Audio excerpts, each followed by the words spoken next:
Bonjour à tous, après une première vidéo sur le REV 13, le circulaire dans Toulouse, voici une deuxième vidéo sur le REV 14, nord, en direction de Fenouillet.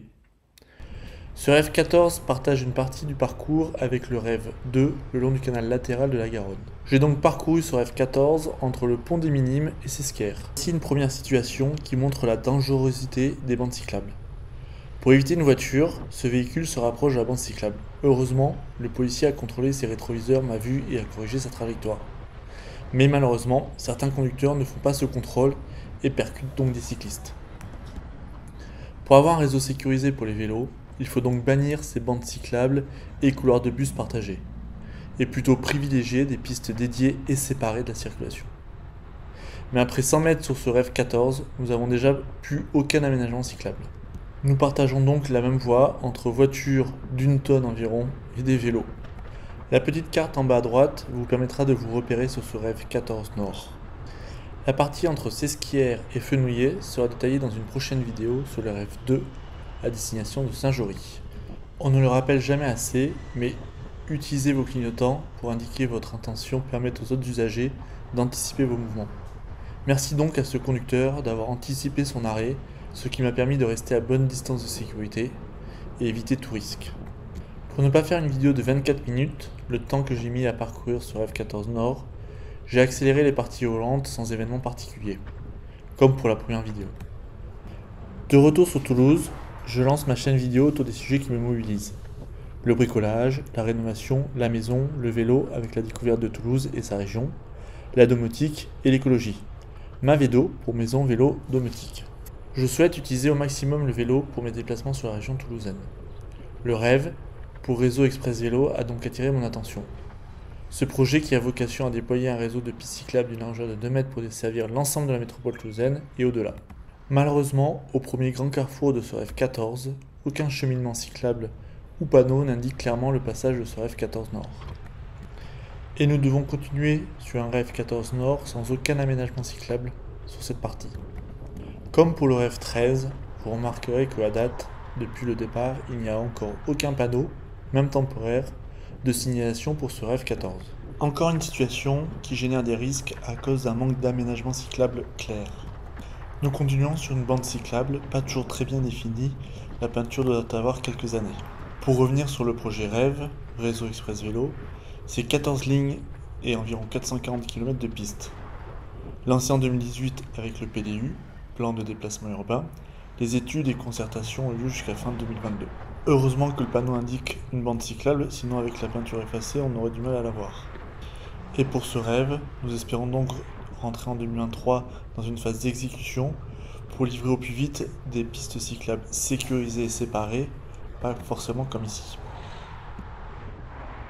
Depuis notre départ, nous rencontrons enfin la première partie de pistes séparées de la circulation. Je pense que celui qui a imaginé ce petit angle droit à la sortie du rond-point n'a pas dû faire beaucoup de vélo. Finalement, la piste séparée n'aura duré que quelques mètres. Nous nous retrouvons de nouveau sur une bande cyclable au milieu des voitures.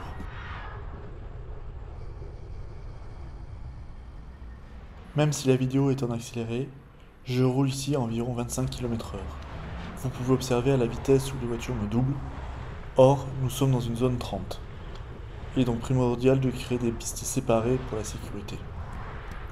Nous arrivons sur une des parties les plus dangereuses de ce REV 14 Nord, l'échangeur au-dessus de la rocade.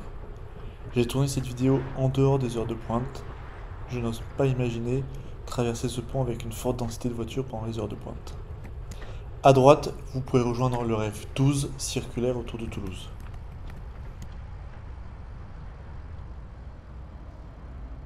Cet échangeur est dangereux car rien n'est prévu pour les cyclistes. Aucun marquage et aucune indication. De plus, vous croisez des voitures qui doivent réadapter leur vitesse après avoir roulé jusqu'à 90 km/h sur la rocade.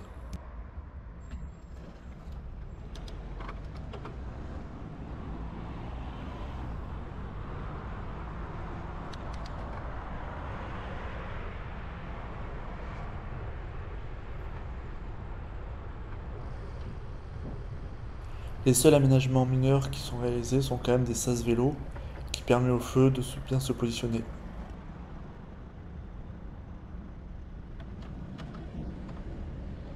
Malgré l'absence de panneaux, je devine à la couleur du trottoir ce qui ressemble à une vieille piste cyclable séparée.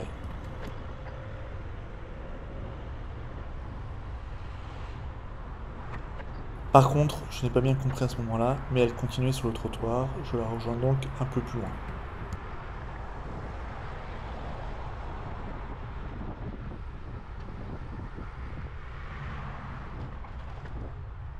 Et c'est parti pour un vrai tronçon de piste cyclable séparée sur ce rêve 14 Nord. Mais avec de gros bémols quand même. Cette piste n'est pas très large, avec de nombreux poteaux qu'il faut éviter. Et cette piste épouse les entrées-sorties des maisons. C'est comme si vous deviez passer un dodan tous les 10 mètres en voiture. C'est très désagréable. Mais à l'époque, elle date d'avant 2008, les normes n'étaient pas très définies. J'espère donc que malgré son existence, elle sera rénovée dans le cadre du chantier Rêve pour être plus adéquate. Celui qui a planifié cette piste n'avait pas dû faire beaucoup de vélo pour mettre des angles droits pour contourner un stationnement. Le stationnement gênant met à risque les cyclistes mais surtout les piétons, qui sont obligés de se croiser avec des angles morts. Le stabilisateur de la GoPro masque beaucoup l'irrégularité de la piste.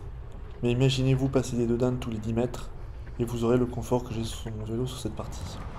Et je ne vous parle pas de ce poteau au milieu de la piste.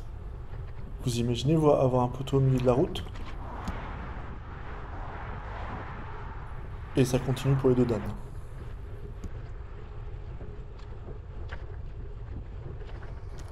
Nous arrivons au rond-point Porte des Sables, la partie la plus au nord de ce rêve 14. Nous allons continuer, nous, vers l'est. Si vous tournez à droite au rond-point, vous pourrez rejoindre le rêve 7 en direction de Saint-Jory via Castelginest ou Toulouse via l'Union. Au sud, le rêve 7 permet de rejoindre Muret.